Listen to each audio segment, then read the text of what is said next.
Hello everybody and welcome back to my channel, and if you're new here, hi, howdy, hello. As you can see, my little one is going to be joining us in this video.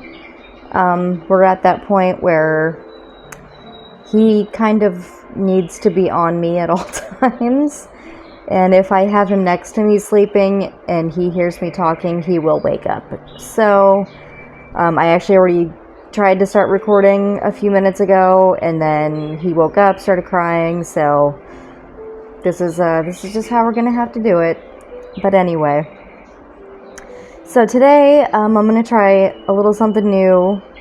As you can see, my channel is still in its infancy, and last couple videos I've pretty much just talked about myself and my own experiences. So I'm going to try a new thing called Reddit Reads, and it's just as what it sounds like. I find some posts and stories on Reddit, and if it intrigues me or it's, something that I have a lot of opinions on or something I can identify with, I pull it, I read it, and discuss. And I really encourage all of you to comment below what what your thoughts are on these posts. So like I said, I'm just playing around with content ideas and just throwing it out there, seeing what sticks. So here we go. Now this first story, actually I think I'm gonna do 2 posts today and then just see how that goes. But these posts that I found are in relation to co-parenting with a narcissist. And if you've followed me for any length of time, or even if you know me personally, you know that my first husband is a narcissist and has made my life, my children's lives, my new husband's life just very difficult as possible. And co-parenting 2 kids with him has been very stressful and overall not fun. So when it comes to that, I have a lot of insight and opinions and feelings. So that's why I decided to kind of start with that, since it's something that is very near and dear to me. Because if I can help anybody dealing with a narcissist in their life, especially somebody that they're co-parenting with, because let's be honest, when it comes to there is no co-parenting with a narcissist. There is basically parallel parenting, because the fact of the matter is, no matter what they say, their actions are not in the best interest of the kids, ever. It's always what's in their best interest. My 8-year-old son is on the autism spectrum, and, for the longest time, it took my ex-husband a long time to even acknowledge and accept this fact.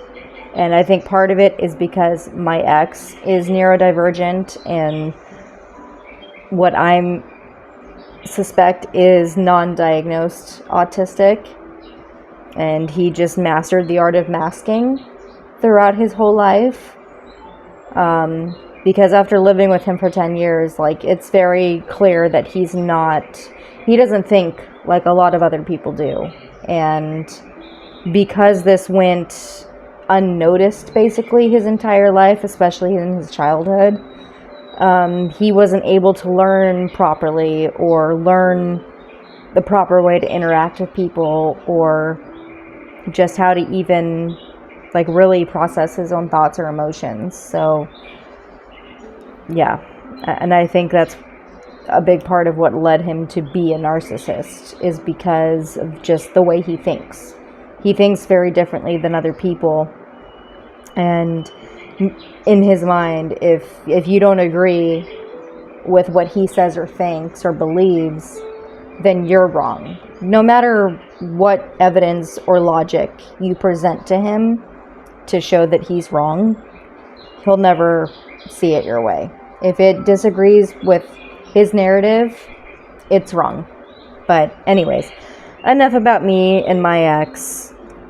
Here's this first story. And basically, it's a woman who's struggling with the idea of taking her child away from her father. Okay. My daughter is 7.5. Her father has always been a sporadic, volatile presence. Chances are you can all guess how he is with me and also how he behaves with her. He sees her a couple afternoons a month, and even though he whines that he misses her, he doesn't ask for more time, but definitely blames me for seeing her so little. And on the rare occasion I've asked for weekday help, there's always been some reason why he can't. I'm sure you can catch my drift. He doesn't really care to see her, just wants to blame me for the fact that he's a deadbeat dad. Yeah, that's usually their whole thing, is they want to blame you for any reason that their child might dislike them or have any kind of animosity towards them. They will never take accountability for their behavior, ever. You know, like, my 14-year-old has, for the last couple years has come to accept the fact that his dad is a problem, but on the other hand, he still loves his dad. He still has that hope that his dad will eventually stop causing problems.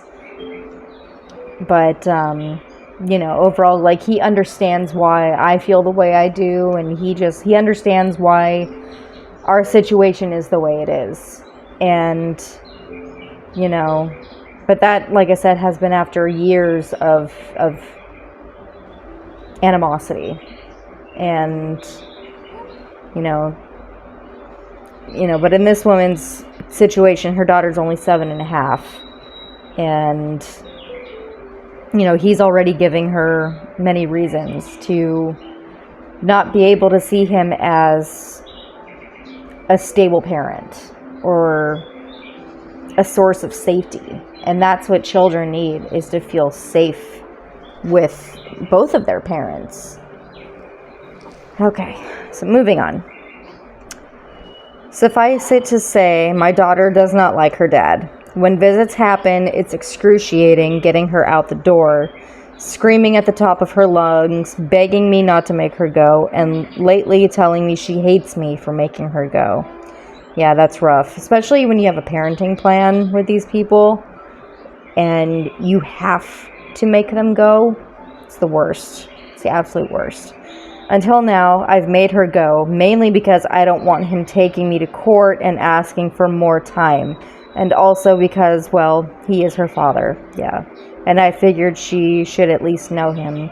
And that's another issue, is, a lot of us have empathy, and narcissists love to take advantage of that. And, over time, you stop empathizing more and more. But at the beginning, yeah, they take full advantage of that. I'm their dad. They should know me, blah, blah, blah. They need to see me. They need to be around me. No, they don't. Now, I'm not so sure anymore. In recent months, I've taken to coming up with excuses to cancel or shorten visits. Most of the time, I'm straight up lying, but my daughter is happy. The 2-day emotional roller coaster that usually follows visits is less frequent. She's smiley and happy, and she never ever asks about her dad. Sometimes I'll ask her randomly if she wants to FaceTime him if she hasn't seen him in a month, and she'll look at me like I'm insane and shake her head. Yeah, I mean, the more I'm reading this, I really don't think this little girl is going to have an issue with not... I mean, it already sounds like she's not around him as much as it is. So, taking her away from him is not really going to be an issue. Unfortunately, in my case, I didn't really have that luxury. My ex, we split up right before my oldest turned 9. Wait. Yeah, he was still 8 when we split up. And our younger son together at the time was 2.5. So, you know, it was a little tougher on my older son because he had grown up with a sense of, you know, family dynamic. So when we split up, it was a little tougher on him, and it took a lot longer for him to kind of accept the way things were. And like I said, that's why it's taken a few years for him to realize, like, oh yeah, dad is a problem. But anyway, so at this point, I'm going to cut him out more or less completely. I want to move my daughter and me out of state. I am within my rights to do so, as we were never married. We have no court order, and he has neither the desire nor the capacity to take any custody of her, and never has. I figure letting him see her once a year or so is better than this nightmare. He is going to unleash hell on me for taking away his child, but I think it's worth it.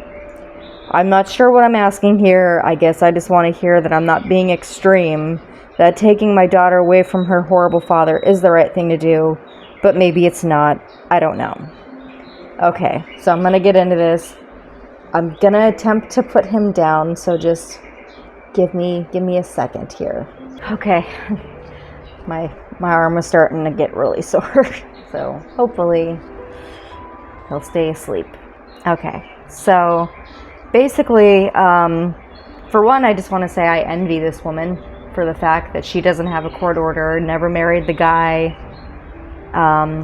Yeah, she can pretty much just do what she wants at this point.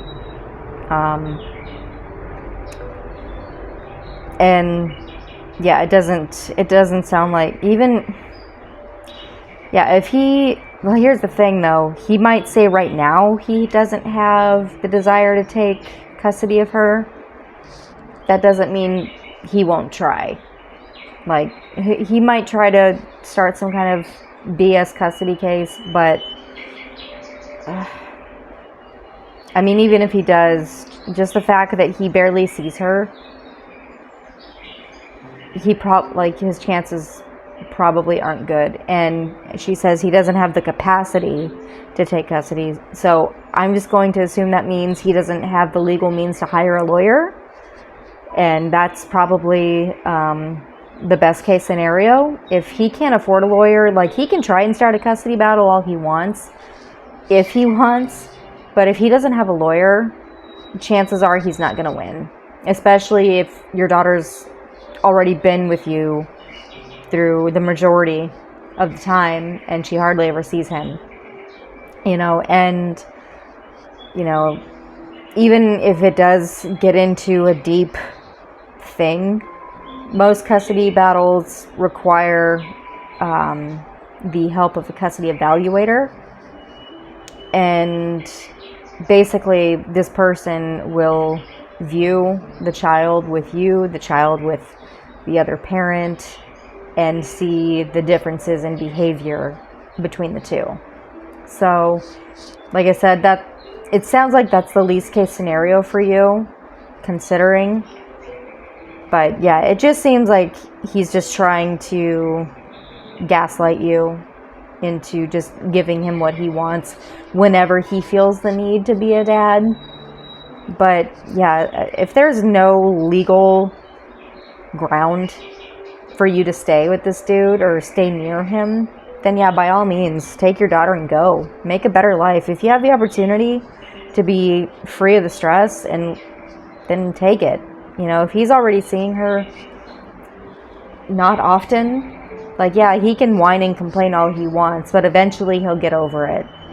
You know, the best thing to do is just, when he sends those text messages making you feel bad, insulting you, because I'm sure that's what he does, because that's what a lot of them do, just ignore him. I know it's tough. I know it's hard to just not react at all, but that's what they look for. They love getting reactions out of you. They just love to know that they're getting under your skin and that they're making you upset. Either, you know, don't respond at all, or if you do, be very short about it. Like, don't put any emphasis or emotion behind what you say. Just be very passive aggressive. They hate that. They hate that more than you not responding at all, honestly. So, yeah, I mean, like, I understand having that feeling of, well, she should know her dad. But at 7 years old, if she's... Well, that didn't last long. But anyway, as I was saying, if at 7 years old, she's already has no interest in being around her father or even talking to him on the phone, then yeah, don't even...